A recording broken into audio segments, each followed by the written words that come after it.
સુરતમાં ચોમાસું બેસે ત્યાં પહેલા જર્જરિત મકાનો જોખમરૂપ બની રહ્યા હોય તેમ લાગી રહ્યું છે ત્યારે સુરતના ચોક બજાર વિસ્તારમાં ક્રાઇમ બ્રાન્ચની ઓફિસ સામે જ આવેલા એક જર્જરિત મકાનનો છજ્જો તૂટી પડતા ફસાયેલા લોકોને ફાયર રેસ્ક્યુ કરી બહાર કાઢ્યા હતા।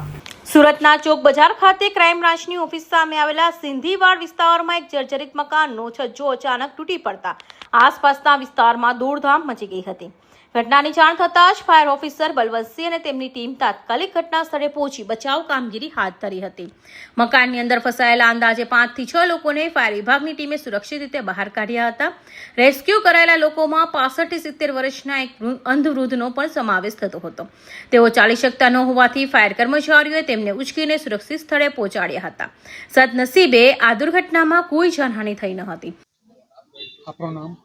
આપણે fire officer Balwantsinh Tapipura fire station.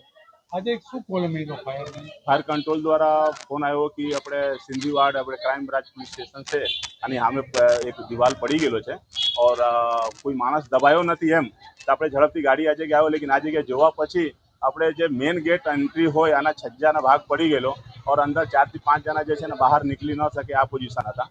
આ લોકોને વ્યવસ્થિત આપણે બહાર કાઢી રહ્યા છે જેમાં એક ભાઈ એટલે અને દેખાઈ નહીં પડતો હતો આ ટાઈપનો હતો ઉંમર 65 વર્ષ 70 વર્ષના હતા તો આને બી વ્યવસ્થિત આપણે ઉચકીને બહાર કાઢી રહ્યા છે।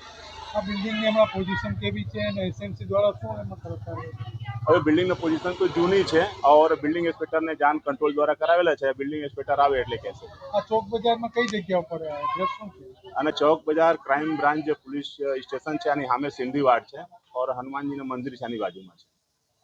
કોઈ જાનહાની? ના જાનહાની કોઈ થઈ નથી।